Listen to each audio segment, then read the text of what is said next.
Hello.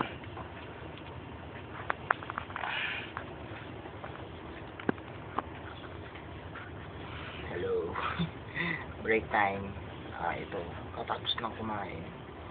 Ulam namin, hindi ko alam tawag doon. Parang may gata siya ng may sarsado.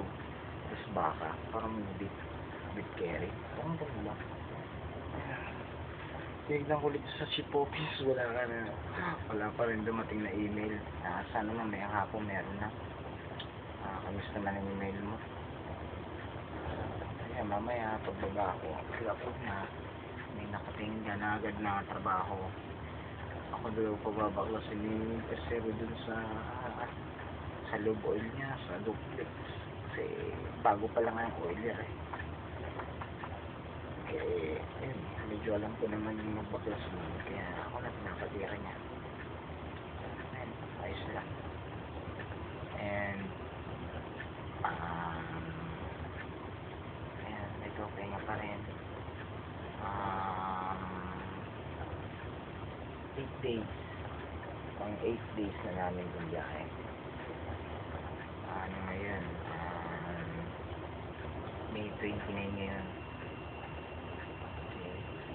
Trade na para tayo sa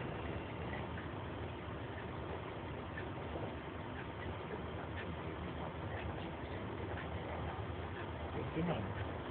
22 ko na yung malis eh. Hindi pang 7 or 8 days. 8 days na dito. Gusto ko naman. Ano bang gawa mo dyan?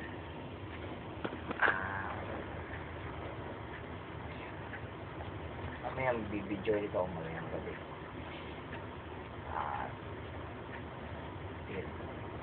Video lang. Pahinga lang 30 minutes. Ayan. 30 minutes na lang kasi. Ako pa pinag-reading kanina kasi may ginagawa si Kwarto tsaka yung isang oiler si Rebel. Kaya ako nila yung nagre-reading. Ako nang nag-reading ng mga temperature. Susulat nila sa logbook. Actually, trabaho ng oiler eh. Para matapos lang yung trabaho ng sa purifier. Ako na lang pinag-reading na yun. Kasi alam ko na rin mag-reading. Tsaka, ayun. Thankful at maganda yung trabaho namin ngayon. Yung 8 to 12 ko. Okay naman. Wala naman sigaw-sigaw. Sana maging maayos din ang trabaho namin mamaya sa 1 to 4 ko. 1 to 5. Praying mo sa akin na laging safety na trabaho namin na pinaparay ko din lagi na okay ka dyan. Ayan, nasa magandang kalagi. Huwag ka masyadong ilagay mo sarili mo kasi pauwi ka na. Ayun, lista kita.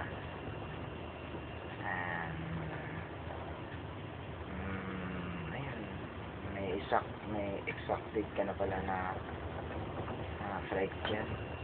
Siguro hindi na ito maabot ang pagbalik namin ng Japan kasi mga estimated time arrival namin doon siguro mga July 10 na ganyan.